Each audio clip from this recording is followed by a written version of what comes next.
Hello, and good evening, and welcome to the Good Ancestor: How to Think Long Term in a Short-Term World with Roman Krznaric, Kate Raworth, and Brian Eno.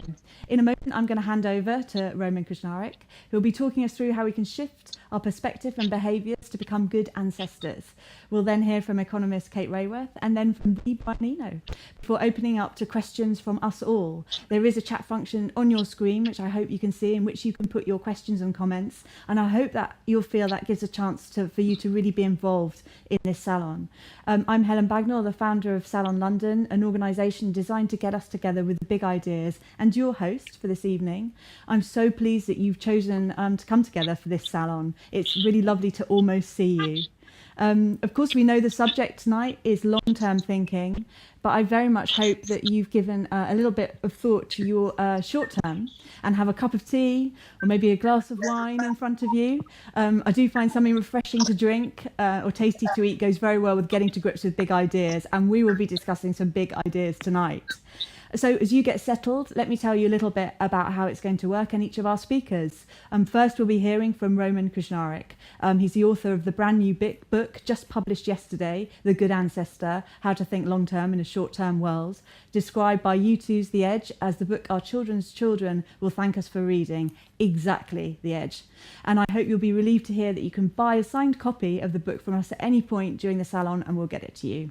So let me tell you about Roman. He's a leading public philosopher and exceptional communicator of ideas. He's the founder of the world's first empathy museum and is a research fellow at the Long Now Foundation. His work and his writing is dedicated to the exploration of the power of ideas to change society, and he's written a number of successful books to help us do this.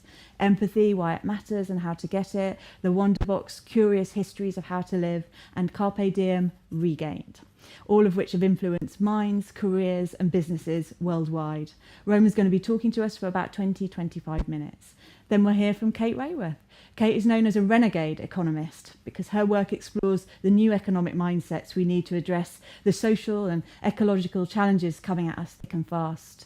She's a senior research associate at Oxford University's Environmental Change Institute, and she is also, as many of you will know, the creator of Doughnut economics, which has been wildly influential between sustainable development thinkers, progressive businesses, and political activists alike. Doughnut Economics: 7 Ways to Think Like a 21st Century Economist was a best-selling book. Won our own Transmission Prize in 2017, and its methodology is currently being put into practice in Copenhagen and Amsterdam. Go, Kate. And then we'll be hearing from Brian Eno. Brian, musician, producer, visual artist, activist. You may know him from his time as a founder member of Roxy Music, his production of collaboration with Grace Jones, David Bowie, Talking Heads, among many, or his brilliant light and video experiments and exhibitions from around the world. What you may not know about Brian, he's a member of the Long Now Foundation. The foundation's name was his idea, having moved to New York City and finding out that now was much quicker in the USA. The Long Now Foundation provides a counterpoint to today's accelerating culture and helps us make long-term thinking more common. And he'll be talking after Kate for about 5 minutes, I understand. But for now, please sit back and hear from Roman Krznaric, exactly how we can be a good ancestor. Roman.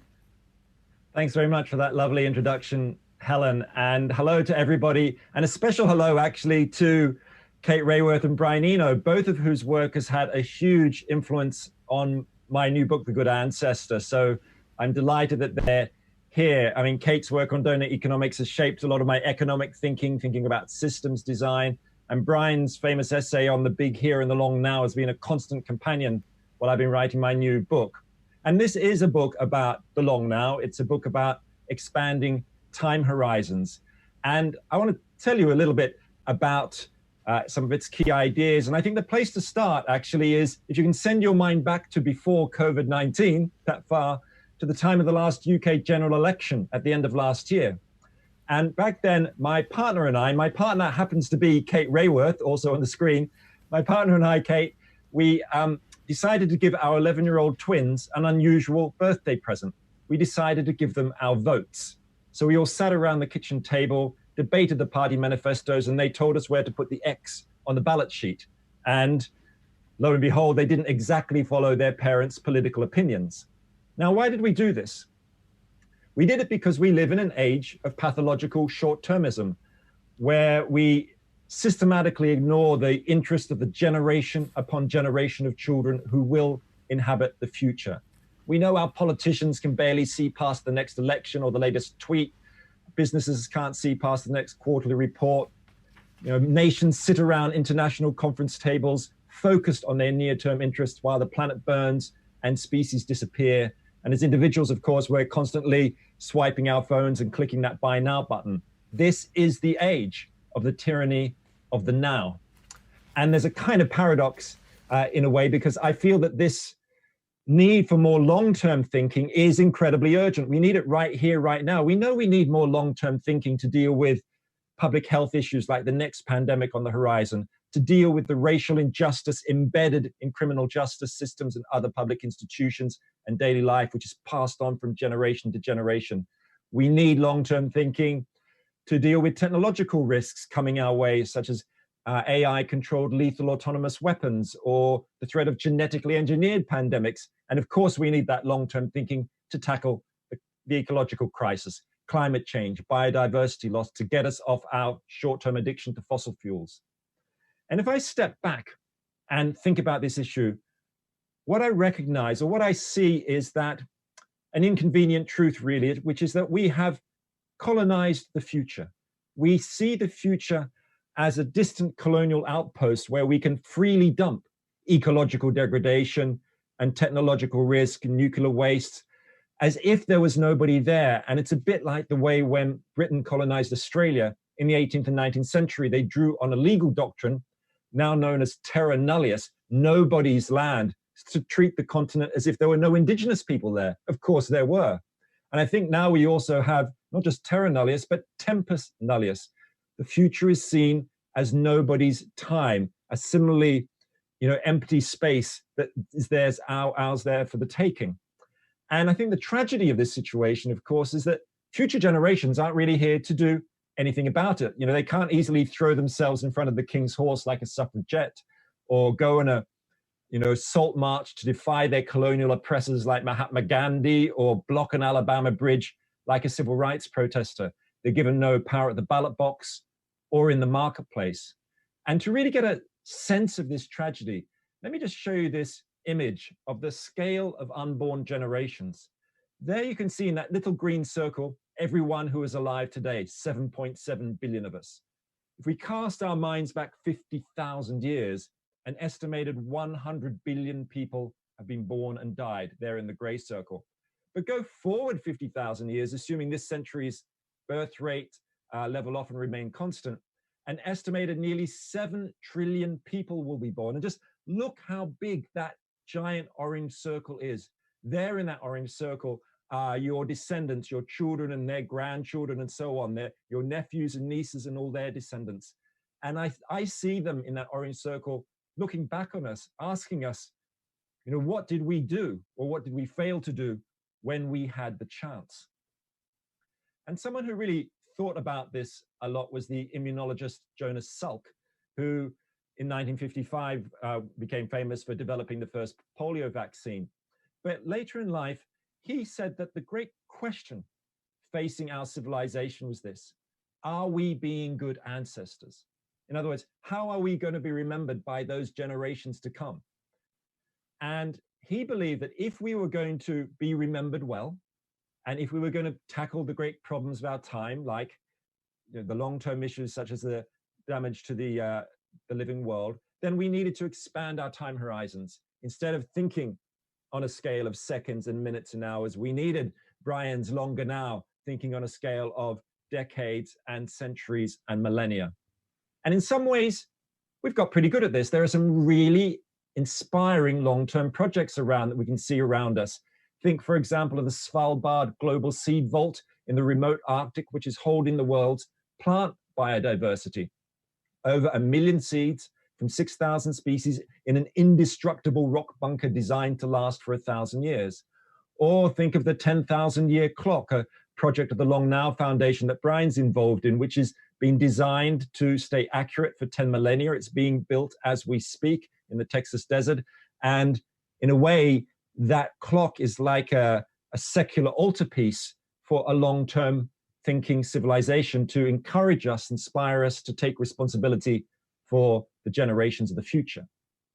Now, at this point, I'd like you to do something for me. I'd like you to just have a look in your little chat function. And I'd like to ask you a question, really, which is this. I'd love you just to jot down 1 or 2 examples of long-term thinking that really inspire you. It could be examples from the arts or from the sciences. I'd love to just see the kind of examples that you've been coming up with, or that you find interesting. It might be something like the Sagrada Familia, Cathedral in Barcelona, which was begun in the 1880s and is still being built today. Gaudi worked on it for 43 years. It might be, somebody's just mentioned there, people planting forests. An example that I really like, because I used to be a gardener and we were planting oak trees and other trees, which, we would never see mature within our own lifetimes. And most cultures, most religions have come up with different kinds of examples or different ideas encapsulating that idea of planting a tree that you'll never see grow during your lifetime.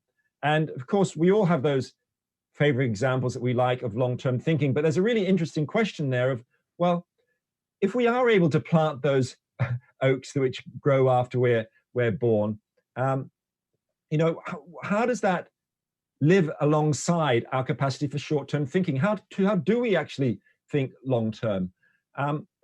And what we need to do to grasp that is we need to go inside the human mind and recognize that there is a struggle going on in all of our minds between what I think of as the marshmallow brain, there's my marshmallow, and the acorn brain.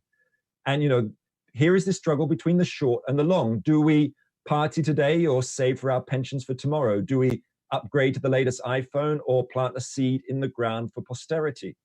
And the marshmallow brain, of course, is the part of our neural wiring which focuses on immediate rewards and instant gratification. And it's named after the famous marshmallow test from the 1960s, where a marshmallow was placed in front of kids, and if they could resist eating it for 15 minutes, they were rewarded with a second marshmallow. And the result was the majority could not resist, and they snatched it and gobbled it up. But of course, the marshmallow brain is not the whole story of who we are, because we also have this acorn brain, the part which focuses on long-term thinking and planning and strategizing, located in the frontal lobe at the front of the head, particularly in a part called the dorsolateral prefrontal cortex. And this is a new part of the brain, only a couple of millions years old compared to the 80-million-year-old marshmallow brain. And the acorn brain is something that is particularly well developed in human beings. Of course, other animals think forward, they plan, but not like humans. So a chimpanzee might make a plan to take off a branch from a tree, strip off the leaves to make a tool to stick into a termite hole. But they will never make a dozen of these tools and set them aside for next week. But that is precisely what a human being will do, right? We are planners, long-term thinkers extraordinaire. We save for our children's education. We write song lists for our own funerals. It's the acorn brain which has enabled us to build the Great Wall of China and voyage into space. And I can see in the chat there's someone's been talking about colonizing Mars, and maybe we can talk about that as a long-term goal for humankind, whether it is a good one or not, when we come to the Q&A. So we all have this acorn brain, and I think the first stage of becoming a long-term thinker, a good ancestor, is to recognize the story of human nature, a new story, that we are not just short-term marshmallow snatchers, but long-term acorn thinkers. But there's a question then of, how do we switch on this part of our brains? How do we become part-time residents of the future? And in my book, I describe what I think of as a tug of war for time going on in society. You can see in that image there between 6 drivers of short-termism, which are taking us over a cliff edge of potential civilizational breakdown. Things like digital distraction, very familiar, but also the long-term tyranny of the clock, the way that time has been speeding up since the medieval period, where first we measured hours, and then we were measuring minutes on clocks by 1700. By 1800, clocks had second hands, and now we're in the age of the nanosecond. But on the right-hand side, you can see 6 ways to think long-term. There's a chapter on each of those in the book, and I want to just say a few words about just 3 of them: cathedral thinking, legacy mindset, and intergenerational justice. So with cathedral thinking, which is probably the most obvious manifestation of using our acorn brains, that is the idea of embarking on projects with long time horizons lasting decades, centuries, even longer. It's named, of course, in honor of those medieval cathedral builders who began building even though they knew their cathedrals or minsters would not be finished within their own lifetimes. Greta Thunberg, of course, has famously said that we'll need cathedral thinking to tackle the climate crisis. But let's remember that cathedral thinking comes in many different forms. In the image in the top left-hand corner, you can see a classic example, Alminster Lutheran Church in southwest Germany, begun in 1377. The world's longest crowdfunding project funded by local citizens, wasn't finished for more than 500 years until 1890. On the right, you can think of it, see an example, less of cathedral thinking, more of sewer thinking. Those are the sewers of Victorian London, masterminded by Sir Joseph Bazalgette, the engineer, who's got his top hat on along the top on the right-hand side. The sewers were built after the Great Stink of 1858. Bazalgette and his 22,000 workers spent 19 years on it, and they built the sewers twice as big as they needed to be, and that's why they are still being used today. Incredible long-term vision, incredible sewer thinking or cathedral thinking. And in the bottom left-hand corner are the suffragettes, because they're cathedral thinkers too, or they were. So are most social and political movements which are engaged in long-term struggles. The first suffragette organization, founded in Manchester, 1867, did not achieve its main aims of votes for women until more than half a century later. And I think all of those examples I find, and maybe you find, really inspiring. But let's remember that cathedral thinking is not always good for us. It can be directed towards narrow and self-serving goals. Hitler wanted to create an 1,000-year Reich, or the regime in North Korea wants to preserve its power through the generations, passing on power and privilege to their children, generation upon generation. Or think in the corporate world. I mean, the former head of investment bank Goldman Sachs, Gus Levy, once said, "We're greedy, but long-term greedy, not short-term greedy." Well, that's a very narrow form of cathedral thinking. And that's why we need to join cathedral thinking with another approach to long-term thinking, and that is the idea of developing a legacy mindset. And if you stop for a moment and think about legacy, you know, we are the inheritors of extraordinary legacies from the past, you know, from those who planted the first seeds in Mesopotamia 10,000 years ago, who built the cities we still live in, who made the medical discoveries like Jonas Salk that we still benefit from. But also we are the inheritors not just of positive legacies, but of negative legacies from our, one might call our bad ancestors, those who bequeathed us colonial era and slavery era racism and prejudice, which is built into our policing systems and judiciaries and into our cultural life, and it's getting passed on. And so we need to stop and think about, okay, well, what legacies are we going to pass on to the next generation? How do we want them really to remember us? Now, the thing about human beings is we tend to express our legacies in very different ways. Three ways, I think.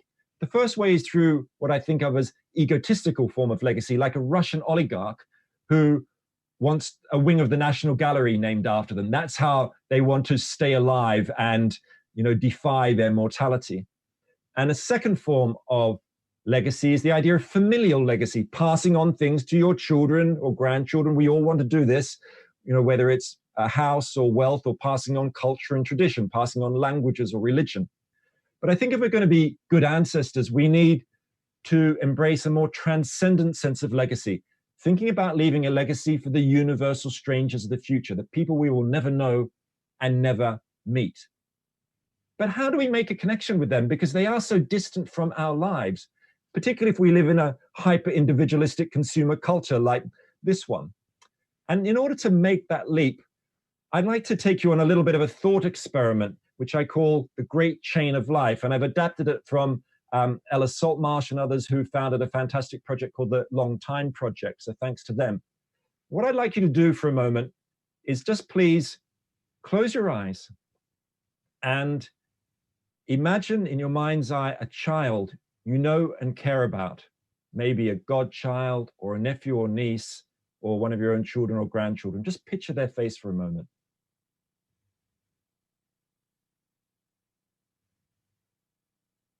Now I'd like you to imagine them 30 years in the future.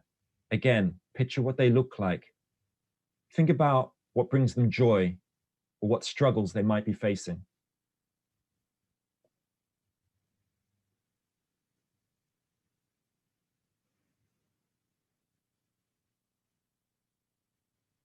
And now, still with your eyes closed, a final imaginative step. Imagine them at their 90th birthday party, and they're surrounded by family and friends and old work colleagues and neighbors, having a great big party, 90th birthday.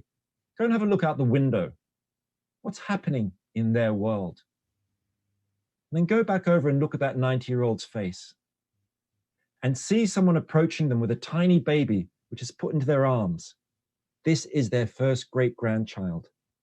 And they look down at that baby into its eyes and they think to themselves, what will this child need to survive and thrive into the years and decades ahead?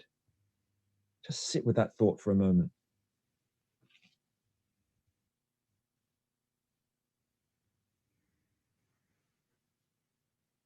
Now just open your eyes again and consider that that tiny baby could live well into the 22nd century. Their future isn't science fiction. It's an intimate family fact. And it's only a couple of steps away from your own life. And certainly when I do that thought experiment and imagine Kate and my 11-year-old daughter, Siri, when she's 90 years old, you know, it gives me goosebumps. It can be quite terrifying in a way, particularly for those who have a dark vision of the future. But I also see that she is not alone.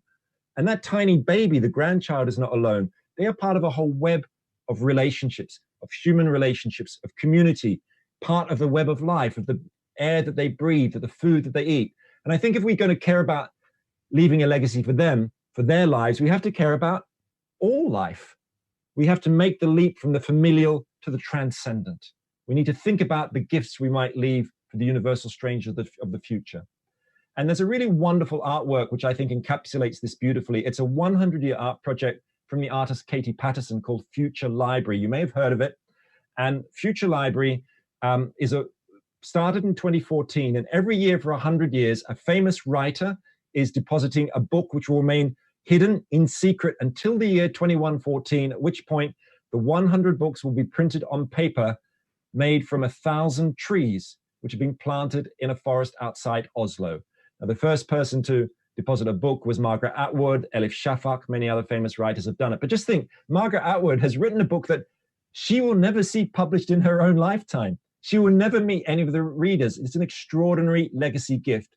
So I think we can all ask ourselves what gifts we do want to leave for future generations, and think about the golden rule: do unto others as you'd have them do unto you, but in a temporal sense, like an intergenerational golden rule. Let's treat future generations how we would wish past generations to have treated us. And now finally moving from the personal to the more political, really, thinking about intergenerational justice. Groucho Marx famously said, allegedly said, why should I care about future generations? What have they ever done for me? And certainly for me, that makes me think about the absolute vital importance of bringing future generations into our political systems, giving them a voice. I used to be a political scientist, and in the 10 years I was apparently an expert in democratic governance, it never once occurred to me that we systematically disenfranchise future generations in the way that slaves and women have been systematically disenfranchised through history. But I think that is the reality. But there is some good news here. There have been some really extraordinary developments in recent years with designing myopia out of politics. For example, in Finland, there's a parliamentary committee on the future. In Wales, you may know there's a Future Generations Commissioner. There's a campaign in the UK called Today for Tomorrow, which I urge you to support, which is campaigning for the whole UK to have a Future Generations Commissioner as well. In fact, I'm going to be briefing MPs about this next week. But the example of long-term political thinking I really love is something called future design from Japan. And here's a picture of it. It's a citizen assembly model where citizens, random citizens are invited to come to a meeting in their town or city to decide on city planning. And they are split into two groups. Half of them are told they are citizens from the present, and half of them are told that to imagine themselves as citizens from the year 2060. And they're given these almost sort of ceremonial green kimonos to wear, you can see there, to help their imaginative journey. And it turns out, of course, that the residents imagining themselves from 2060 come up with much more radical plans than the current residents when it comes to environmental policy or education, healthcare, transport across the board. And this future design model is spreading through municipalities in Japan. I'd love to see it spreading through local authorities in progressive cities in the UK and elsewhere. In fact, I love to sort of infiltrate it or bring it into a reform of the House of Lords in Britain, get rid of those 92 hereditary peers that are still there and turn the House of Lords into a house of the future, really oriented towards future generations. So there are a few thoughts about how we can become good ancestors. It's just touching on topics. I haven't spoken about deep time and transcendent goals and other things in that tug of war. But this is part of how we decolonize the future. It's a journey, but it's a journey that begins now, because here we are at an extraordinary moment of history, a moment of crisis and opportunity because of COVID-19. You know, the economist Milton Friedman, who I don't quote very often, once said, "Only a crisis, actual or perceived, produces real change." And I think that's a pretty good historical rule of thumb. You know, the crisis of the Second World War, out of that came pioneering long-term institutions like the World Health Organization or the European Union or the National Health Service in the UK. And I hope too that at this moment of crisis we're facing now could emerge the pioneering long-term institutions for our challenges of this century, the challenge of the ecological crisis, of racial injustice, of technological risk. And I believe that if we step up to that challenge, if we become wise thinkers and long thinkers, we could well become the good ancestors that future generations deserve. And at that point, I'd like to stop, and I can't wait to hear what Kate and Brian have to say. Thank you. Thank you so much, Roman. And there's so many examples of long-term thinking coming through in the comment box there. And thank you for putting them. And do please carry on putting your questions and comments. We've got some great ones already into the comments book, so I can put them to Roman, Kate, and Brian later. So I'd like to now hand over to the economist, Kate Raworth. Kate. Thanks, Helen. This is, of course, an enormous pleasure for me because since Roman and I are partners, I've lived this book for the last 3 years that he's been writing it, but of course, many years before when he first started thinking about these ideas. So these thoughts have been long conversations in our kitchen. And for me, I wrote a book called Doughnut Economics, which is about meeting the needs of all people within the means of the living planet. What Roman's doing with The Good Ancestor is bringing a much needed fourth dimension that actually gives the time scale and that length of thinking that's essential if we're going to have even half a chance of bringing ourselves into this donut of a thriving planet and people. And I want to share one other diagram. As you can see already, there's amazing pictures in this book, but there's one that I particularly have been influenced by, which Roman calls it the sort of scale of human time horizons, both in public life and in personal life, going from things that happen on the scale of seconds to minutes, hours, days, months, years, decades, centuries. And as you can imagine, we had great fun asking ourselves what kinds of cycles of minutes or days or months fit well illustratively on these scales. And I really like this picture because it helps me see these little cycles, tiny cycles within slightly longer ones, these wheels within wheels within wheels, rotating extremely fast and some turning so slowly we can't notice it. And what this evening has given me the chance to do is to think, okay, how does this kind of long-term thinking and seeing these cycles within cycles really connect with the ideas of doughnut economics that I'm sharing? And so in the best way, it's made me think of things I've never thought of before, which is what I want to share now. So Roman doesn't even know what I'm going to say. Here's the donut. For anybody who doesn't know it, it's a prosperity in the 21st century. The concept is leave nobody falling short in the hole in the middle, short on the essentials of life that every person has a claim to. like food, energy, healthcare, education, housing, political voice, gender equality. Leave no one falling short in the middle, but don't overshoot these outer rings, these life-supporting systems of planet Earth. Don't cause climate breakdown, ocean acidification. Don't create a hole in the ozone layer. Don't destroy biodiversity. So it's a balance where we meet the needs of all within the means of the planet. Now, this conversation, indeed, this book, has made me suddenly look at the donut through fresh eyes, especially through those scales of time horizons, because I suddenly see so many different time scales at work. And there's something really interesting going on, actually. Inside, let's just jump inside the donut, the space of humanity. So here at the top, energy, water, food, health. These four are really short cycles of daily necessity. I mean, we eat 3 times a day. We drink constantly. If you go without water for 3 days, you die.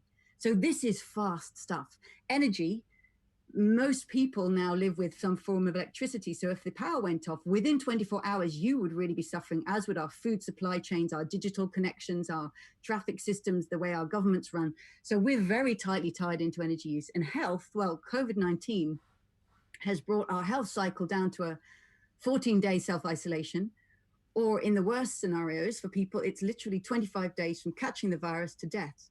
So all of humanity around the world is now in this very, very tight health cycle. So we live in very, very short circuits here.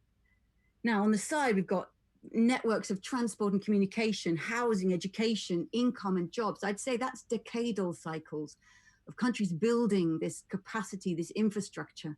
But then down here at the bottom, gender equality, social equity, political voice, peace and justice. These are multi-generational struggles, the very struggles Roman was talking about.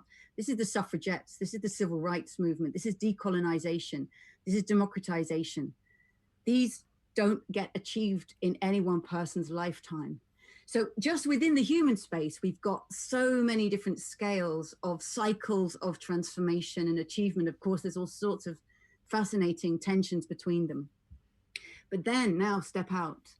And here we are with the planetary boundaries, Earth's life supporting systems. And we've actually gone off the scale of that beautiful chart that Roman drew, because we're way beyond centuries. The carbon cycle of climate change, it's 100,000 years of literally an atom of carbon cycling. But when we release carbon dioxide, it stays in the atmosphere for 300 to 1,000 years.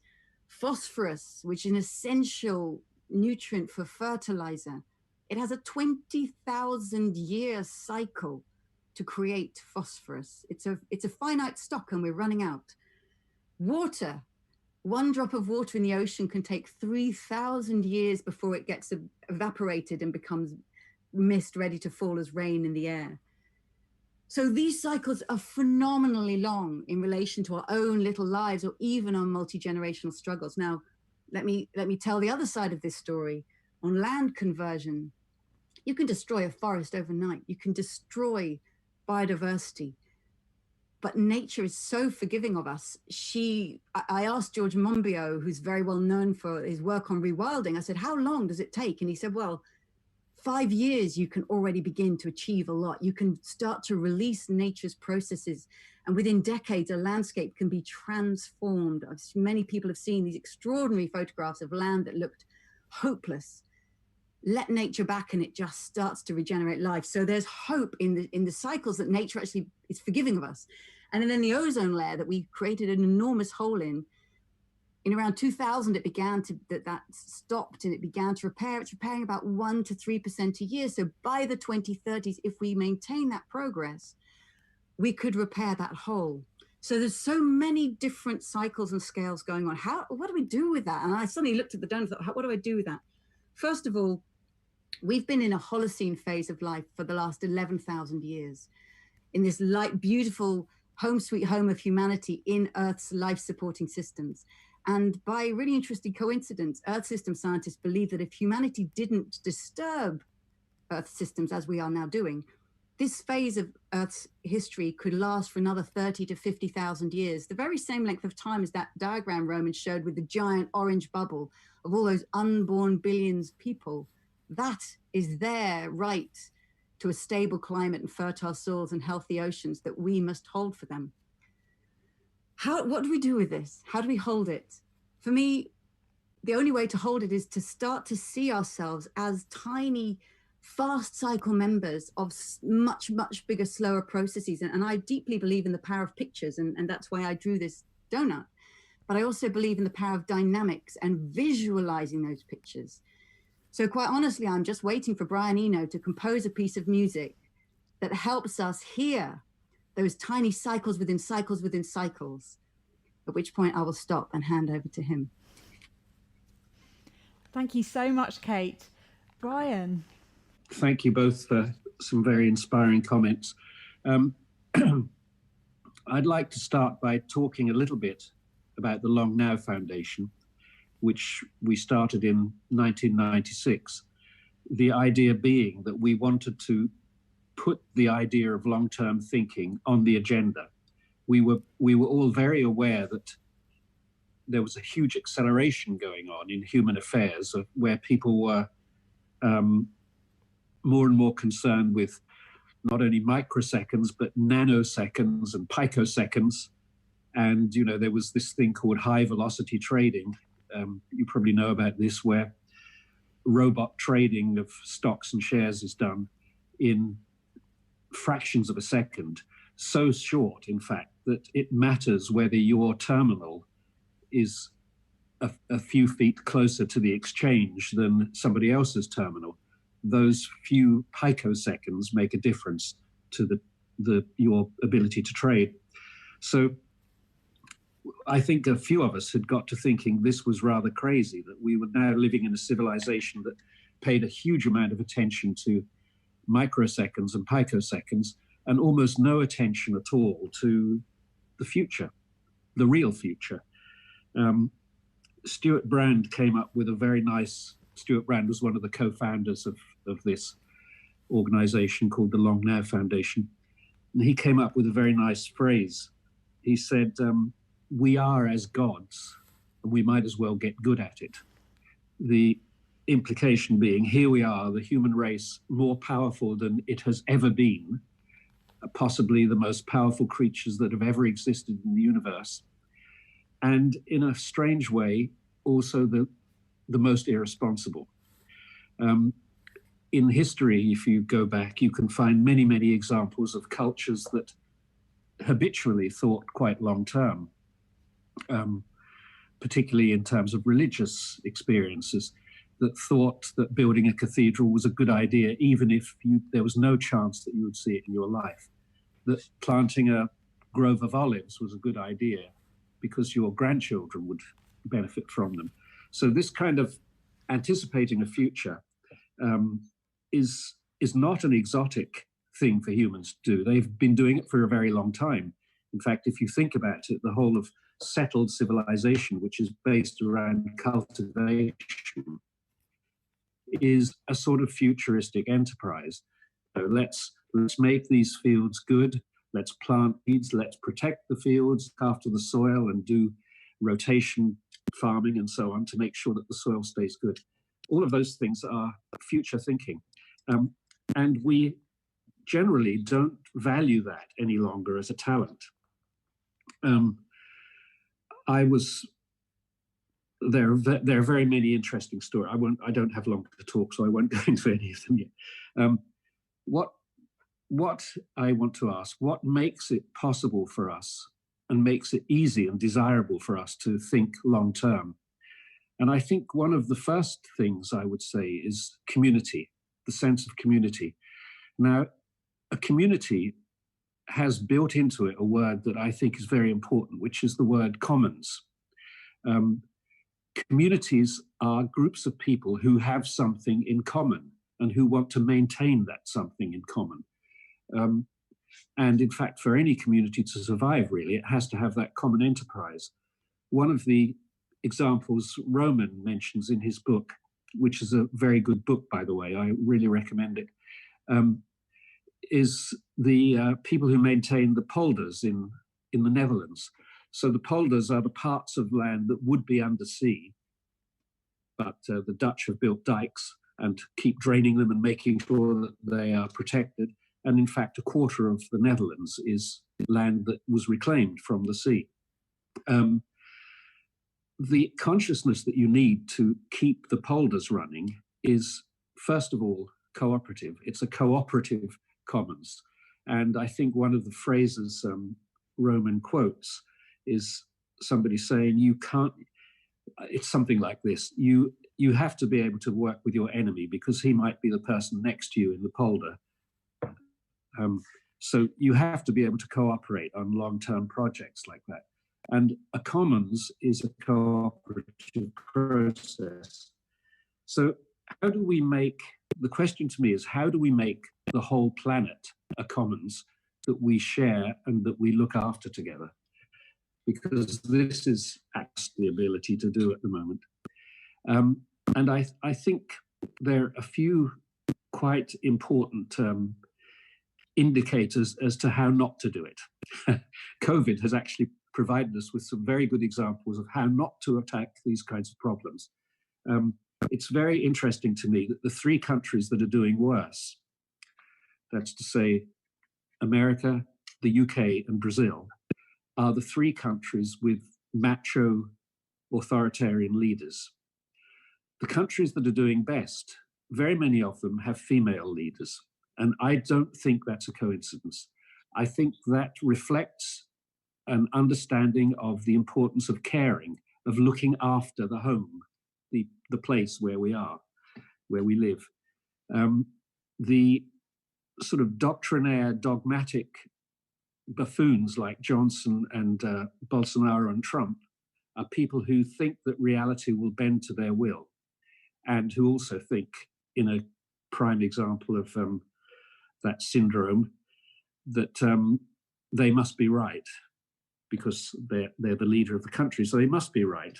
It proves that they're correct. We really need to now start thinking about how do we reach agreement about things like this? How do we reach consensus? And I mean, I wrote down a few things that I thought might help.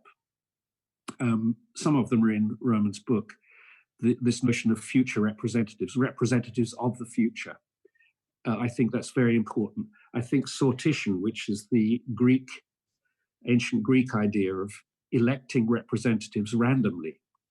So instead of choosing people who have a proven track record or went to the right school or the right connections or whatever, you choose randomly a group of people. And I would say, good, let's do that. And let's choose randomly children in those groups as well. This is very important, I think, to harness the intelligence and the hopes of children. In political terms, what about caps on wealth? How can you possibly make a commons work if some people have an investment in it and other people don't? If you're very wealthy, you are insulated from the effects of your own behavior. You can buy yourself out of trouble, to a certain point, of course, until everything collapses. But this is what we see now elites doing. Elites just move up the hill where the floods don't happen, or they just move to the countries where global warming isn't yet a problem. So I think capping wealth, apart from the social justice aspect of it, makes sense in terms of putting us all in the same situation vis-a-vis the importance of the planet and the importance of our arrangements in it. Another thing that I think would be enormously helpful is to get rid of all sorts of offshore tax shelters. I know this seems like a very small thing, but that represents trillions and trillions a year taken out of the budgets of countries. And those are the budgets which would be building our futures. Another one would be, have I gone on for a long time? I have no idea. There's no feedback here, so I don't know whether I'm going on too long. But I'll carry on until you switch me off. Another thing would be campaign contributions limited. You know, I just read yesterday that Sheldon Adelson, the Las Vegas entrepreneur, has put $200 million into Trump's campaign. Does anyone think that that's a good idea? Does anybody think that that could possibly produce the politics that we wanted? Another very good idea, which is happening now in a lot of countries, is called participatory budgeting, where you invite into the budgeting process the people who live with it, with the results. So in some cities now, 50% of the budget, how the city spends its budget, is decided by citizens. They sit in and they have every right to say, to boycott certain budgets and to encourage certain others. So these kinds of things, I think, these are technical devices, really, but they really make a difference to the structure of the future. And I think we have to think about those.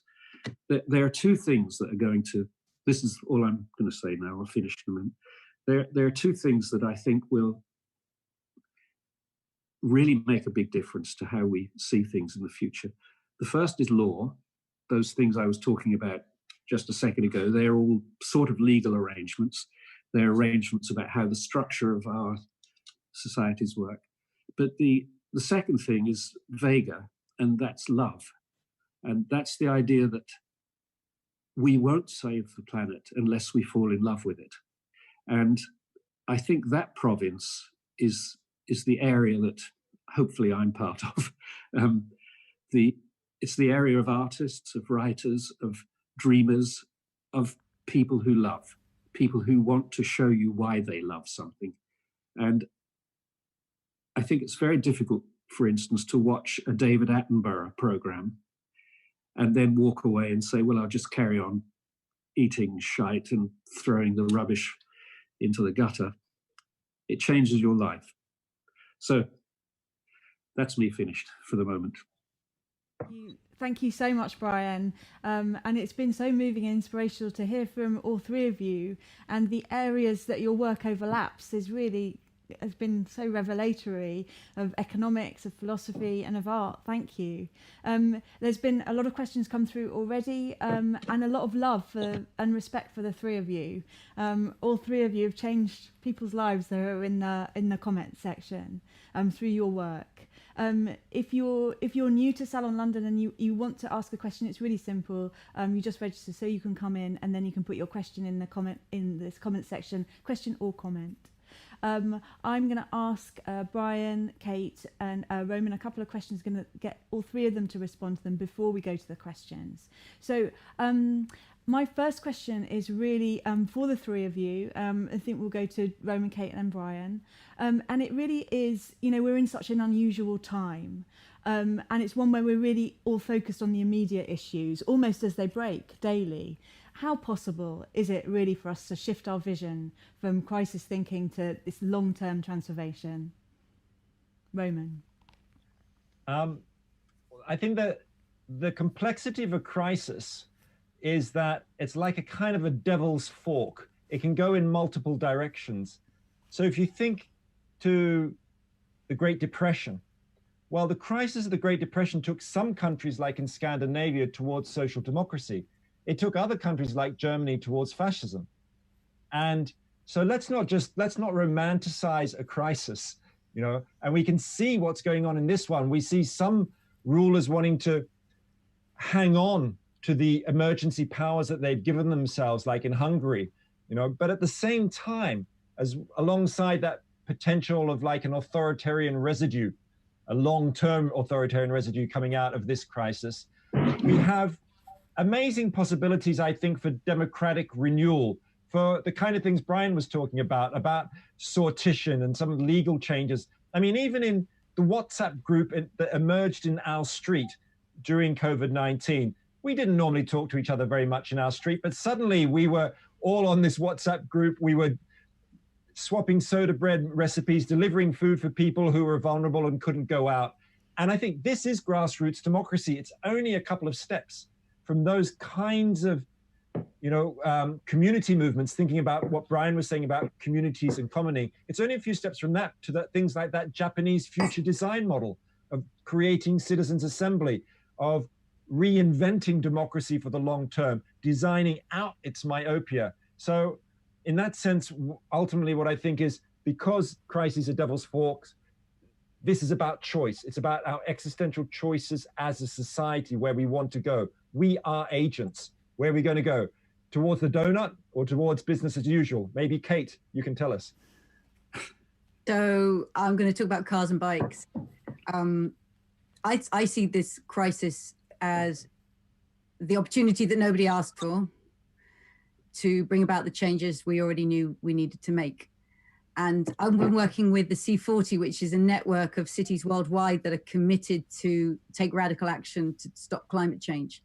And I've had the luck to be on a couple of calls with mayors from these cities in their COVID discussions.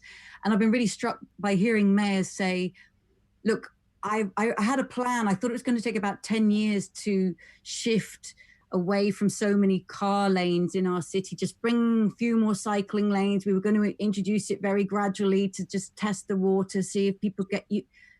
You know what? I suddenly feel totally emboldened and with permission to do this overnight. In fact, we've done it. We've done it. And while the streets were empty, we went out and we just repainted them and said, sorry, cars out. This is now cycles and scooters and people. And the beautiful thing about doing that restructuring of infrastructure, of space, is that those people, those scooters and cyclists and roller skaters and skateboarders, they were already there. They were just waiting for the space to be made available so that they could become visible. And literally overnight, the streets are streaming with 2 wheels, not 4, and people are smiling. And there's just a complete different atmosphere. And of course, it has knock-on effects for all the activity going on around them in the street. So I see that as a metaphor for the possibility of change, from furlough schemes to basic income schemes that have been introduced in some countries, to housing homeless people in hotels, things that people said that would never happen, and suddenly it's just happened. So as Roman says, crisis can go in both ways, and it can be an extraordinary opportunity to do things we already knew we needed. So you have to hold that long vision of where we've come from and why we felt so stuck, and you have to have the long vision of where we want to go, because otherwise, whether you get a U-shaped or a V-shaped recovery, you don't know where the heck you're trying to point to. You need that long vision to pivot. And I've been really struck by the number of governments who suddenly are interested in the donut, whether it's the city of Amsterdam, the city of Copenhagen, the nation of Costa Rica. We're getting interest from all over the world of cities in the global north and the global south saying we need a vision. Is there a vision on the table that helps us think about finance and health and social justice and housing and climate change? Yes, there is. And so, yes, people are pivoting towards it. Oh, Kate, thank you. My cyclist heart is swelling with hearing that. Thank you. Brian, let's go to you. My feeling is that, as Kate said, we've lived through and are still living through a quite extraordinary experiment. And the tragedy would be if we don't actually reap the results of the experiment. Now, we really have to start supporting independent media. I'm going to make a cry here for let's stop watching the bloody news on television and start looking at things like Novara Media and all these new groups that have come up that are trying to tell us what is going on. The mainstream media are really looking in the wrong direction most of the time. They're looking at Trump's tweets. That's the big story, or Katy Perry's tweets or somebody's tweets. It isn't, the answer isn't going to be in the tweets. Please, can we get that clear? There is so much going on. The very interesting thing about this book is that it opened my eyes to how many experiments are going on. And they're going on at all sorts of echelons of society. It's not necessarily at the macro governmental level, but it's often at the city level, for example. Suddenly cities seem to be the places where dynamic change is happening, as Kate just said. And because people can do something there, they don't have to have a big referendum about it. They can try it out in a city. I was talking to a friend of mine who works in China a lot recently. And he said, what the Chinese tend to do now, and this is a sort of technique that they've been refining, is when they want to ask a question like, what would it be like to have a carless city? They look around the world and they see everybody who's making experiments in that kind of direction. And then they send out a research team to each of those countries and they say, can we watch what you're doing? And they come back with, for example, 7 experiments, 7 different ways of doing that. And then they say, we'll try this one in Guangdong province, we'll try this one in Guangzhou, we'll try this one in, and they run the experiments. And then they see which one worked best. and then they say, okay, that's the one we're going to do. Now, this kind of approach, which to me is entirely unideological, that's the important thing. It's not an ideological approach, it's a pragmatic approach. We want to run cities without cars if we can. Who's been doing it? How well have they done? Let's try, see how it works here. What adaptations do we have to make? You know, this is just bloody good sense. It's so many light years away from the idiotic ideological rut that we in the UK and the US is in at the moment. We really have to become much more pragmatists and recognize that we are experimenters. We are running the biggest experiment that humanity has ever run, and we better get good at it, as Stuart said. I love that quote from Stuart Brand. Roman, I want to tack on to the end of that question because we've had something come through from Robbie and Andrew, and I know that it's covered in your book, and I think it's a good chance to mention it. And this is this idea that we haven't so far mentioned Indigenous people, and of course, you know, their way of thinking has never been forgotten by this way of thinking has never been forgotten by many communities around the world. And I know that's covered you go into a lot of detail in your book, so I thought let's talk about that now, if you don't mind. Yeah, I mean, so much of my book, The Good Ancestor, is built on insights from Indigenous thought, from Indigenous cosmologies. You know, I mentioned that future design movement in Japan. Well, they are directly inspired by the Native American idea of seventh generation thinking, which you can find amongst Iroquois peoples, Lakota Nation peoples, making decisions based on the impact 7 generations ahead. And equally, that thought experiment, which I gave about the idea of the great chain of life, I really developed a lot of that out of Maori culture, New Zealand Maori culture, and the concept of whakapapa, which is the Maori word for genealogy or lineage. And it is the idea that we are all in a great chain of life, stretching far into the past and long into the future. And it so happens that the light is shining here on this moment. And what we need to do is really shine the light more broadly.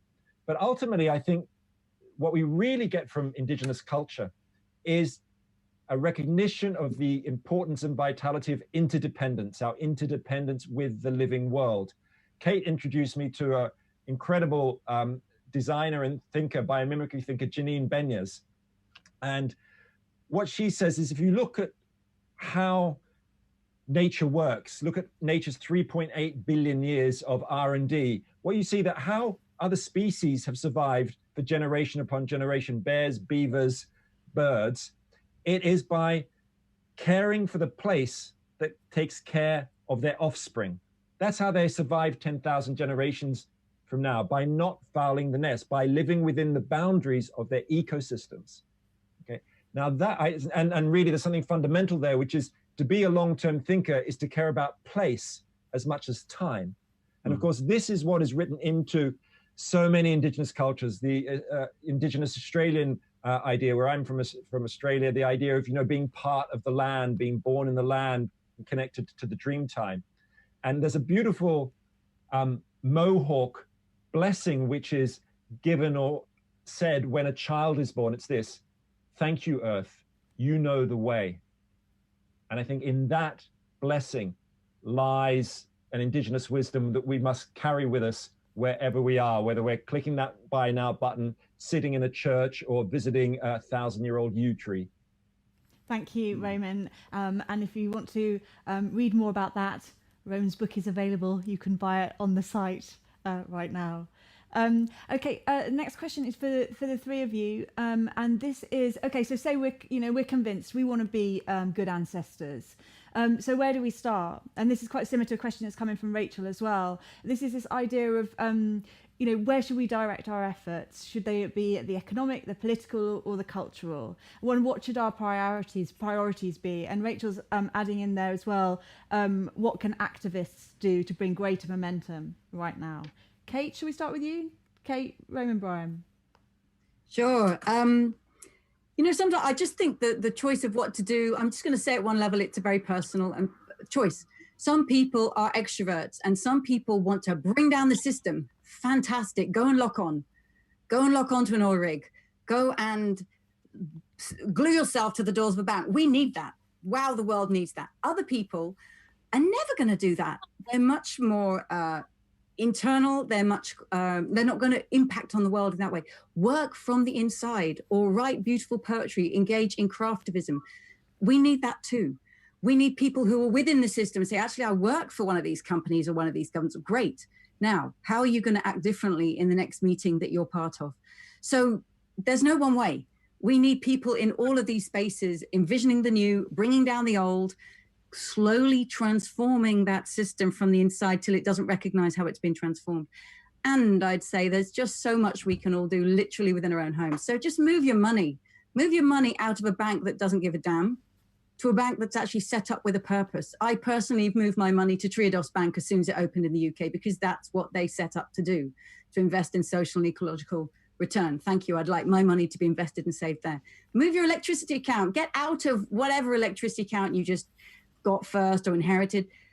Get into a renewable electricity company. There's several in this country. There's no reason to be buying electricity from a fossil fuel company anymore. Change your diet. We all know this, right? Eat far less meat. Ideally, eat almost no meat. Live off plants. Travel differently. Make two wheels your first choice. The Dutch say there is no such thing as bad weather. There's just bad clothing. So get yourself a good rain jacket. Think of holidays differently. Just realize that flights are a last century luxury. They don't make sense unless they are a profound necessity.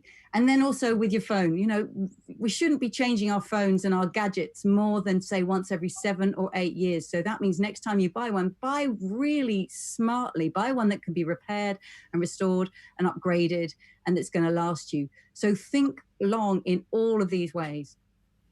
Thank you, Kate. Roman? For me, certainly the journey into the world of long-term thinking has taken me on a journey of what it means to be an agent of change. A lot of my books have been about personal change as well as collective change. But what I've seen here, these matters are so urgent that I agree with Kate about doing all those things, but we also need to think about the things that we can do collectively, whether we're an introvert or extrovert. Just to go into your business where you work, or the church or community center where you're engaged, and ask yourself, how could we be good ancestors? What would it take? Or to have a 100-year a plan? Is it about putting solar panels on the roof? Is it about growing a vegetable garden? And do things that can be amplified. For example, you know, when there's great evidence showing that if you stop flying, people who know someone who's stopped flying because of climate change, 50% of them fly less as a result. So there are these contagion effects. But as well as the collective, I do think there is a place for sort of the individual and a place for wonder in a way. There's a wonderful quote about deep time from the great writer John McPhee. He says, imagine the age of the earth as the old measure of the English yard, the distance from the king's nose to the tip of his outstretched hand. One stroke of a nail file on his middle finger erases human history. And I think if you can grasp something of that humankind, we have been destroyers in just a couple of centuries of billions of years of life going into the past and into the future. But getting in touch with deep time is difficult. Kate and I take our kids to Lyme Regis every year on the South Coast. We go fossil hunting. And to hold a 195-million-year-old belemnite in your hand, or ammonite, is to touch a longer now. And I think we need those kinds of experiences, as well as locking ourselves on, as well as shopping differently and jumping on the bike with exactly the right clothing, if we're going to have a full throttle, multi-dimensional approach to becoming good ancestors. There. Brian, you're a bit in the shadows, but have you got a third approach for us? I think Brian's got a few issues there. Let's go on to another question, and we can always come back. So this is a question from the fellow author, actually, Jules Evans. And he says, some of the leading long now thinkers of the 20th century, H.J. Wells, Jonas Salk, who you mentioned, Aldous Huxley, were both environmentalists, but also eugenicists, who believed in intervening in the genetic development of humanity to steer our evolution. They suggested individual rights were less important than the future of humanity. Obviously, their methods were unsavoury, but what do you think about the long-term evolution of humans and the ethics of trying to manage that? That is a very complex and interesting question. Of course, long-term thinkers come in many stripes and from many perspectives. In the same way that, I was mentioning, people like Gus Levy from Goldman Sachs, a long-term thinker, but focused on making money, big profits, growth of Goldman Sachs. I guess there are always other people who have approaches to long-term thinking which are very narrow from their specific place. So like eugenics is one, or think of Edmund Burke. He's someone who's the great philosopher from the 18th century, great for conservative thinkers because he wanted to preserve monarchies and aristocratic power. And that's why he opposed the French Revolution, but he kept on, people often quote him as a long-term thinker. So I think that across the spectrum, there's challenging ideas. I guess ultimately we choose where we find our inspiration from. I choose to look at people like Jonas Salk, I think, going back to Jules's really interesting question. He believed in the idea of metabiological evolution or cultural evolution. This is partly where the geneticists, the eugenicists come from, but not Jonas Salk himself, but others, yes. But he believed that culture could change. We could evolve from what Jonas Salk called Epoch A to Epoch B. He was a great fan of S-curves. As someone I saw mentioning S-curves in the chat. He believed that, human society, an industrial society developed on an upswinging S-curve where we were creating huge wastes, population growth, and so on. But now we're at the top of the curve, what he called moving from Epoch A to Epoch B. And we have to recognize that economic growth doesn't grow forever. As Kate sort of written about, there are limits, planetary boundaries over which we cannot go without throwing the Earth into an unstable system. And Salk believed that to make that shift from A to B, we needed new values. We needed a shift from the individual to the collective, to the person alone, to the interdependent, from growing incessantly in consumerism to thriving and striving to thrive in balance. And he also said we need to move from the short range to the long range. And I think we need that cultural shift for a high speed, let's say, cultural evolution so that we can meet the needs of all within the means of the planet so we can get into the donut. Brilliant answer, Roman. Thank you. And thank you, Jules. Kate, did you want to add to that, or should I go back to Brian? Yeah, no, let's go to Brian. Brian, did you want to pick up on, we were just about to hear from you about what our efforts should be in which spheres, the economic, political or cultural, and what should be our priorities. Sorry, we didn't catch any of your answer. I'm sorry. I'd like to talk about education a little bit, because we've slipped into a sort of educational métier now, which I think is very anti-long now. And it's called the STEMs, the STEM subjects.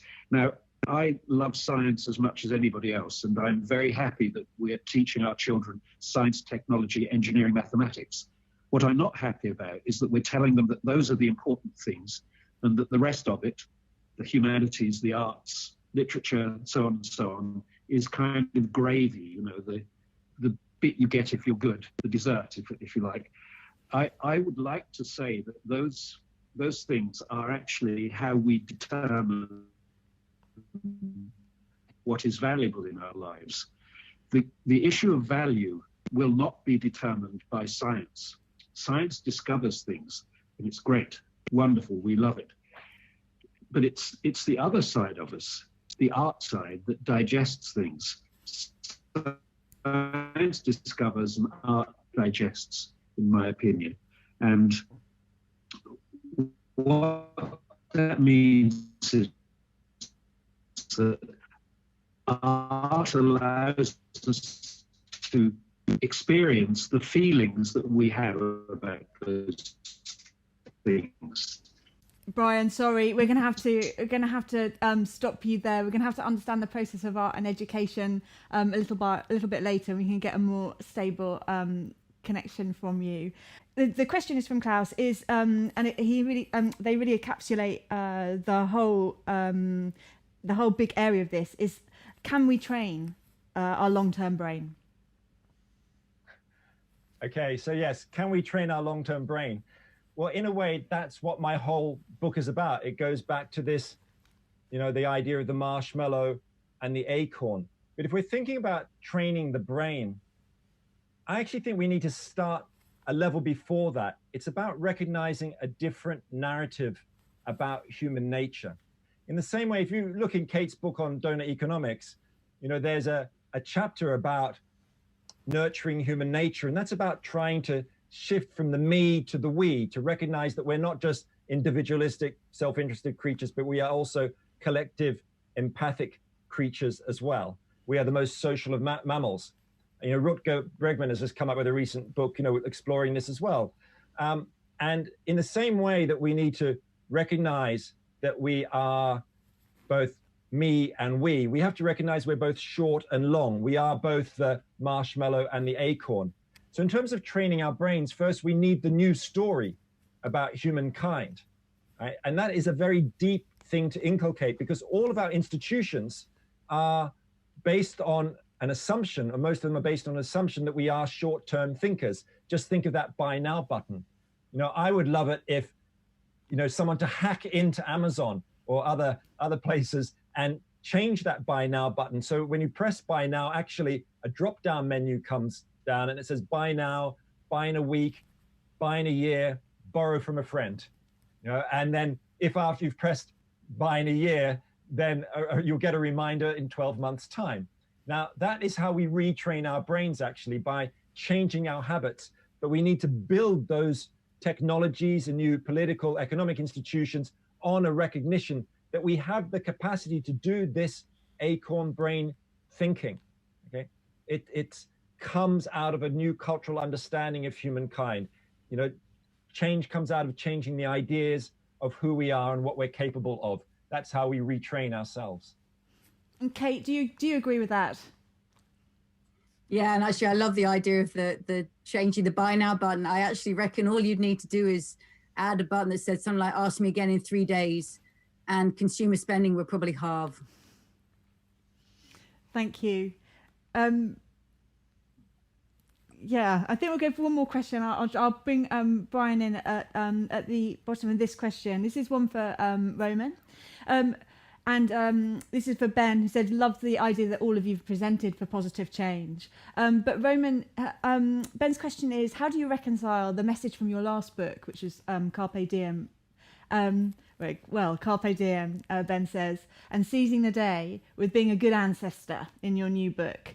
What is your advice for achieving both of these important messages? Kick us off, Roman. So on the surface, there seems to be a contradiction between someone who writes a book about seizing the day, carpeing the diem, and someone who's trying to think 1,000, 10,000 years into the future. How are those reconcilable? Well, they are. And one of the chapters in my book, Carpe Diem Regained, talks about the idea of collectively seizing the day, carpamus diem. Let's seize the day together. And throughout history, that is what great movements have done.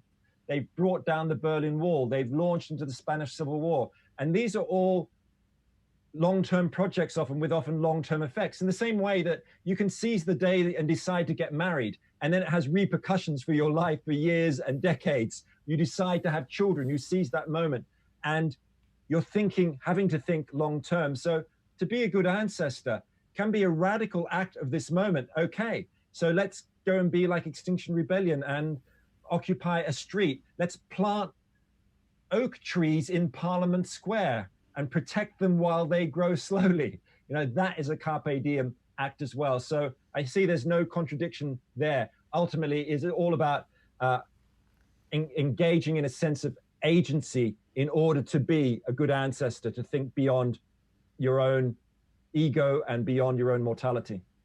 Fantastic. Thanks, Roman. Kate? Yeah, well, that just really chimes with what I witnessed when I was listening to mayors talking about how they are responding to COVID. And the mayors who said, quick, run out while the streets are empty, repaint the cycle lanes. That is seizing the day, as Roman said, for very transformative long-term patterns that you put in place. You know, Naomi Klein's brilliant book, The Shock Doctrine, said, it's during great disruptions that transformations happen. Transformation doesn't happen in quiet, steady times. So make sure the transformations are the ones that we know we need to bring about, rather than a re-embedding, as Naomi Klein brilliantly documented, re-embedding vested interests. Use this moment to turn it, because if if we don't turn it towards the future we want, other interests will be using it to drag back. We've seen leaked letters from fossil fuel interests in Canada writing to the Prime Minister, embedding their interests. That is what has to be stopped. It has to be turned to this new future. So seize the day, absolutely, with that future we need to bring about. Especially at this moment. Absolutely. Brian, don't worry, I'll go to another question and then come back to you at the bottom of that one. No problem at all. I had a question from Rebecca, and it really reminded me of the fact that, Roman, you're going into Parliament next week, aren't you, to talk about some of the issues in your book to government. And her question is, she says, trust in each other and in the planet itself is going to be key. How can we build and ensure we maintain and make more space for trust? Really fascinating topic, and I think it very much connects again with what Brian was saying in his initial intervention about community, because ultimately I believe that we will have no long-term future unless we feel a sense of interdependence, unless we feel that we must rely on others. And that, of course, is partly what COVID-19 has done for us. We relied on others to bring us food, and things like that. And out of those experiences, often of crisis, comes shifts in the structure of trust of a society. Now, but how do I communicate that when I talk to members of Parliament next week is going to be very difficult, of course, because they are in an institution which is a dog eat dog, stick a knife in someone's back institution. It's not designed to foster trust. And that's why I'm such a big believer in the citizen assembly model. And when Brian was talking about sortition, going back to the ancient Greeks, because we need these sort of participatory forums in order to, A, develop community and trust. But the thing about deliberative assemblies and citizen assemblies is that they are really, the evidence suggests that they are much better at engaging with the long term than politicians who are just caught in the here and now. So when I go to speak to MPs next week, I'm going to have to say to them, I'm sorry, we're going to have to be taking away some of your powers. If we're really going to be wanting to think for the long term, we're going to have to put them back in the hands of citizens, putting trust to work for the long term. And again, Kate, this really dovetails with your local cities and talking to the mayors. It does. And actually, this thing of, okay, but what do you say to politicians? When I wrote Doughnut Economics, I very intentionally just put aside any attempt to appeal to politicians, because I thought if I write a book that's really kind of practical and pragmatic and doable and implementable, it would just be boring as hell. So I literally thought, I'm not even going to try and be relevant to politics because that'll kill this. I want to think long 21st century. And what's just amazed me over the last 3 years is the number of politicians from across political spectrums, from across the world, and the number of civil servants who are working for them who have come. We've never approached a single one. They keep coming because they are so hungry for a new vision. They are so desperate for a language that means they don't always have to talk about smart, resilient, clean, sustainable, balanced, good growth, but they know they're clearly trying to say something else. So when I talk to politicians, I just don't even try and be sensible and pragmatic and appeal. I talk to them either as individuals or I just go really big, because they deserve that, because almost nobody ever talks to them like that, because they think they need to be just tweakable, just let's get this little measure through. And many, many people are employed in jobs that have to do that little lobby, just get this thing passed. And I think the position that we have the utter privilege to be in this kind of work, myself and Roman and Brian and many others, is to speak to a much bigger vision. And I think you can touch and access something very different. And it's probably the one thing they'll go home and think about quietly that night. So that's my advice, Roman. There you go, Roman. Advice to you there. Brian, I'm hoping we might be able to get some advice from you. Can you hear me? We can. Oh, what a breakthrough. Hooray. Well, perhaps I would, that was really nice what you just said, Kate. It was very inspiring, and I feel quite moved to get up and start talking to people immediately. But I will talk on this for a moment. What I think we have to do as human beings is slightly change our sense of what we're good at. We know we're very good at controlling things. We're good at controlling nature. That's what technology is about. It's about making the world so that it works for us and for our interests. What we've forgotten that we're also good at is surrendering. Now, what people talk about as the wisdom of indigenous peoples is often world and to be accommodated by it, not to take control of it, but to somehow, that talent tends to get forgotten in technological cultures. People don't want to deal with climate change because they're waiting for technology to come up with some. I can't hear anything from. I'm really sorry, Brian. It's intermittent, the worst of all technical problems. I've got. Yeah, just leave me out of it. I'll just listen from now on. Get typing in the comment box, Brian. Okay. We've got a quick question, and quite a sad question. I'm going to ask a couple more questions, and then we will close.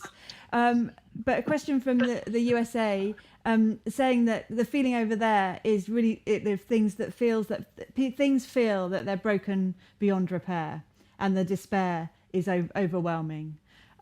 What advice do you have for our friends over the pond, Roman?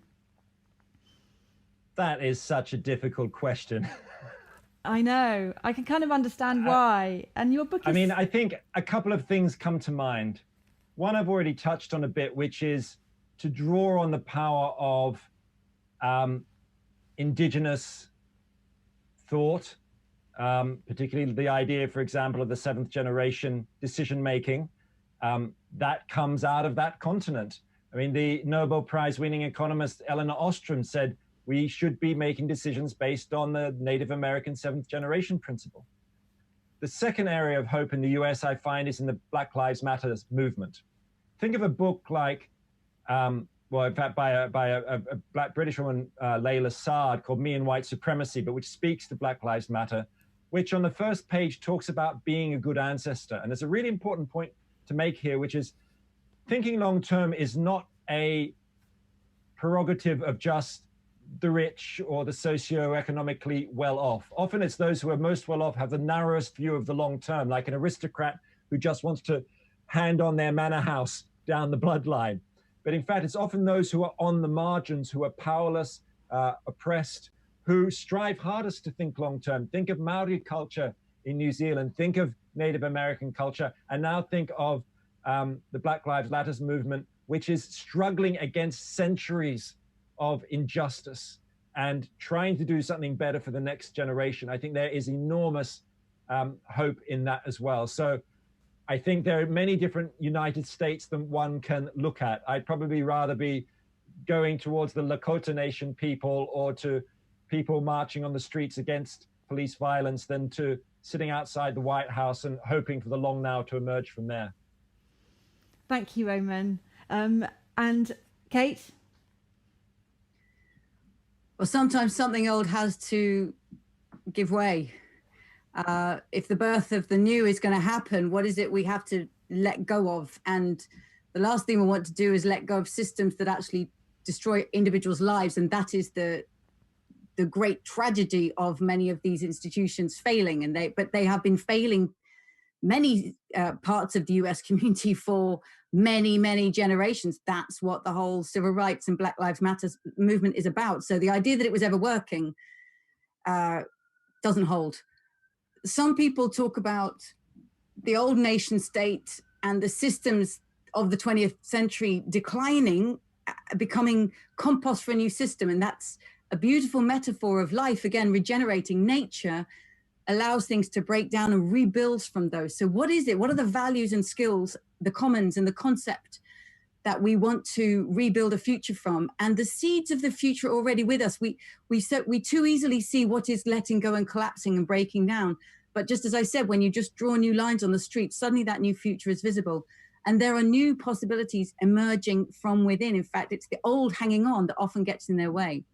I'm going to stop because I know that Brian's managed to turn off his screen, so I'm hoping we might get his voice one more time. Brian, we're coming You're on to mute. we're coming to the close. Do you have any last words for us? Oh God, this is such a painful way to have a conversation. I'm so sorry. Can you hear me? It's lovely to see Yes. you. Yes, we can hear you. I suppose what I want to say is that we have to stop. We have to get off the canary cage thing, the hamster cage thing of capitalism, and doing the obedient things. I wrote this song ages ago, which I never. I'll just sign off because it's too just. Tonight has really been about your incredible book, Roman. You know, years in the writing. We all want to come round to your house and be friends with you and Kate, and it must be fascinating. It's a brilliant book. It's got such incredible ideas. You're going into government next week. What are your wildest dreams for this book? Tell us. My first dream for this book was to actually have this conversation with Kate and Brian, because I had so many questions for them. I wanted to ask them about the connections between regenerative economics and generative music. I had all these questions for Brian about Terry Riley's In C, that 1964 piece, which inspired him and that I've been listening to as I've been writing this book. And I'm so sorry to everybody, including my cousin Raphael May. I can see there writing comments in the chat box from Australia, from Sydney. It must be 4 or 5 in the morning. And I'm so sorry he hasn't got to hear, because he actually came not to hear me, but to hear you, Brian, because he's a composer for film. So I'm sorry about that, everybody. So what's my greatest hope for the book? Look, as Kate says, we are all just part of a great flotilla. On my website, I've listed over 45 organizations committed to long-term thinking, from the Long Now Foundation to the UK's All-Party Parliamentary Group for Future Generations, to the people who produced the film 2040. There's all sorts of amazing things going on. There is a grand time rebellion in process now. This is an extraordinary moment of history. We are reinventing our economies and our democracies. Adam Smith did not even realize in the Industrial Revolution that there was an Industrial Revolution going on. He couldn't see it. I believe we may well be in one of those moments of transformation now. I just hope that the book I've written can be part of opening our eyes a little bit wider, giving us a bit of a sense of wonder and galvanizing us to see into a longer future. Thank you so much, Roman. I think, as your editor said last night, a good book makes you think, a great book changes how you think. And, you know, you have written that. As you say yourself, the path of the good ancestor is in front of us. It's our choice whether we take it or not. And as Brian says, quoting Stuart Brand, we are as gods, we might as well get good at it. We might as well get good at it. It's been a wonderful salon to celebrate a good ancestor. It's been fantastic to hear from you, Roman, from you, Kate, and from you, Brian, and also an additional ambient vocals from you as well at some point, which is entirely unexpected. It's been an extraordinary salon. I hope we get to do it. I hope we get to do it in real life. So I just wanted to say thank you so much to Roman, to Kate, and to Brian. And I want to say thank you so much for joining us on this Thursday evening. I'm sorry that we had some technical issues, but I can see from all of the comments and all of your thoughts that it really has stimulated some incredible thoughts and ideas and amazing comments and questions. Thank you so much for all of them. As I mentioned before, Roman's book is available to buy from us. We will get a signed copy to you. It's slow buying. You buy it from us. We actually have to put it in an envelope, write it, and then post it. So it really is buy now, get in a week or so. So it's very much not the buy now culture. Thank you so much for coming. I hope we see you again at Salon. This salon is now closed.